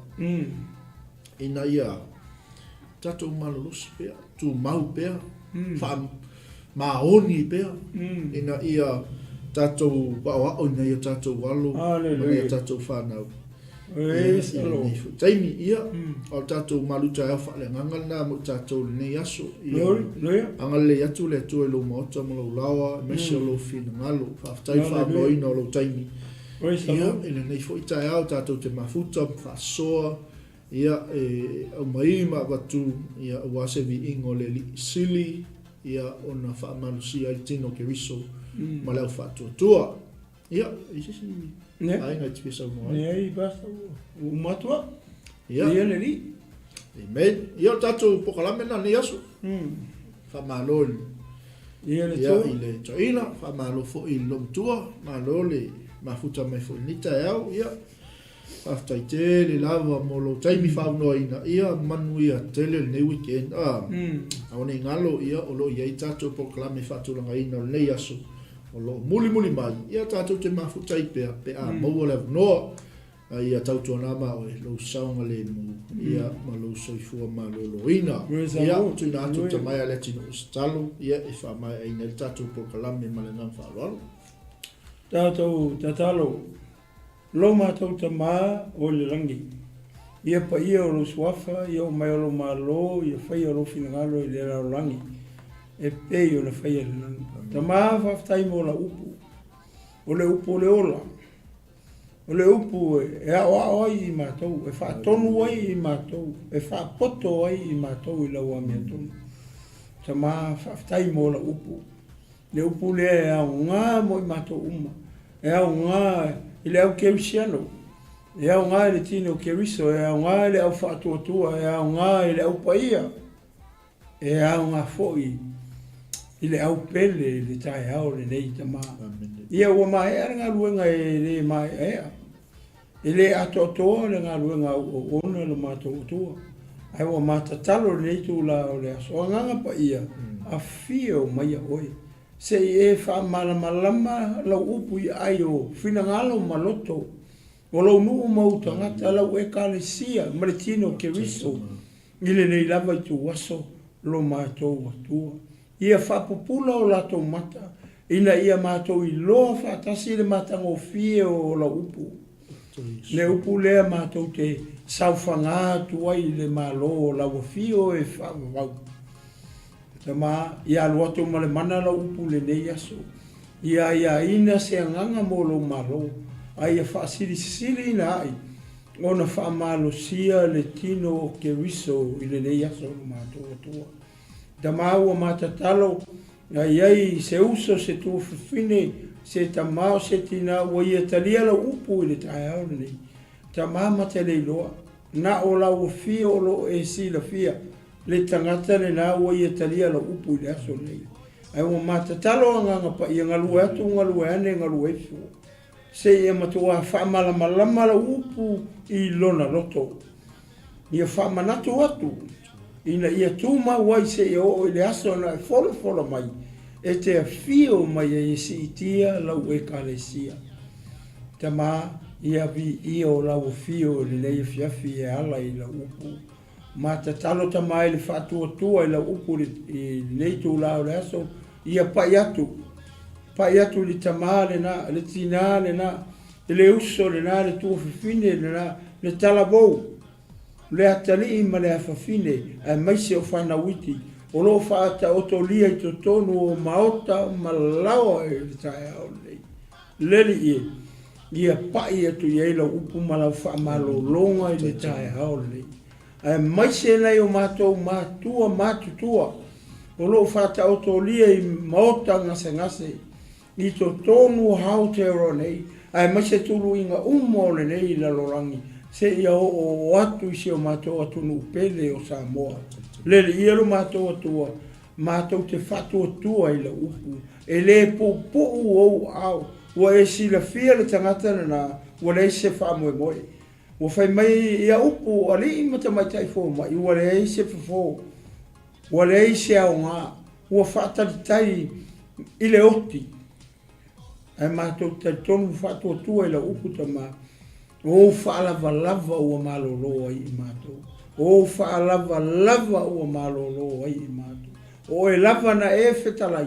O le toe tū ma le ola. Pa i atu i ai lau upu le taeao nei. Ma whaamalolo le tina na. Whaamalolo le tamale na. Whaamalolo le talavou le na. Ia whaatari tonu i lato uma. I lau upu ma lau fio. O le li o whaamalolonga. Ta mai le taeao le nei. Oh, hallelujah. Ia vi ia oe whaamau whaftai mo la upu. O whaamanatu mai e a te mātou. O mātua. O le taimi mātou te tūa i lunga. O le taimi mātou te mata ala ai. Ona tā pena masau ni uni. Nei o mātou ainga ma mātou whanau. Ona o le whainga tā o aso o mātou iei. O mātou iei aso e ngata ai. O mai iei aso whainga tā i lea mea, ma lea mea. Ai mātou te whaatua tua i lau fio. Mātou te taofi i lau upu lo mātou atua. Mātou te ola ai. Ta mai le nei tū lau le. Whamanuia sunga le whawhengainga malwharitua. E maise o pa ia o le nei e karesia o le nei maota ma le nei malu. O lo talaia o na whaito toa. E awhiwhi o mai ei lau au whainga luanga. A wale fola ina o lau upu tama se e whamanuia e la ua ma le e karesia. Whamanuia foi le sunga ia pasta mai i mane nei e o nanga. Global Kingdom TV channel tama. Iai o whamanuianga. Ia Mike Malfretua. A mesio nofo alo lo mātou atua. Ia tū matila le nei ala leo.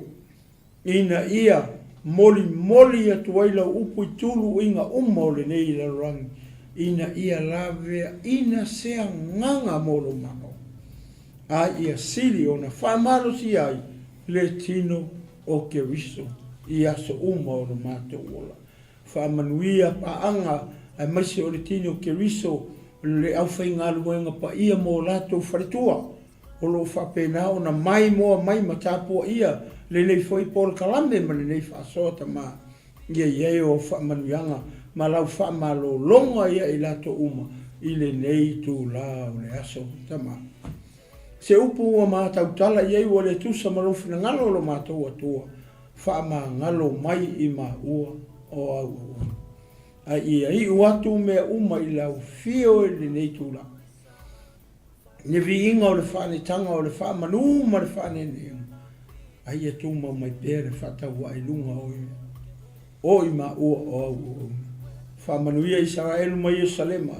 pui ma leo ma sai ma sifo ma tu ma saute ia tu waile ang sini ma le peru wafi e leo ma pui ngau tangata filifilia sai Peru sai Israelu ma sai uta uma nei ma so uma e o atu i fa ma to te le fa ngaloro ma to atu nu pele o Samoa tamai ia o fa marianga tamai tai pale mia malana fainga ka peneta malana ka peneta foi le poto ma le tamai e le silio ia me uma o le ami o tonu mai la o fio e taita ina isi o ma to atu nu pele o Samoa ina ia maua so na manuia fa maloro ia ila to uma o e tu le pule ia pule ile pule mai la o fio nga wa o pule uma e mai la o fio tama wa tu la pule e ao la pule e tu tasi la pule e le ai se pule tu sama oi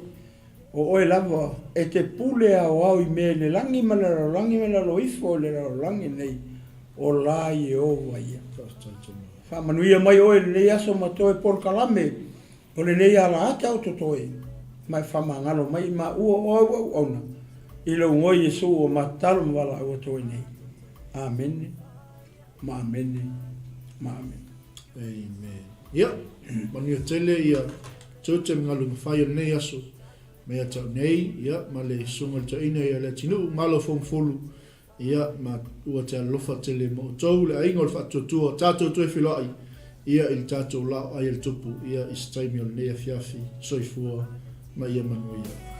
Ai mata utia, ile mana o le atua, pe a, e tau, ile pelu o le nganga, Olo maualunga ele petia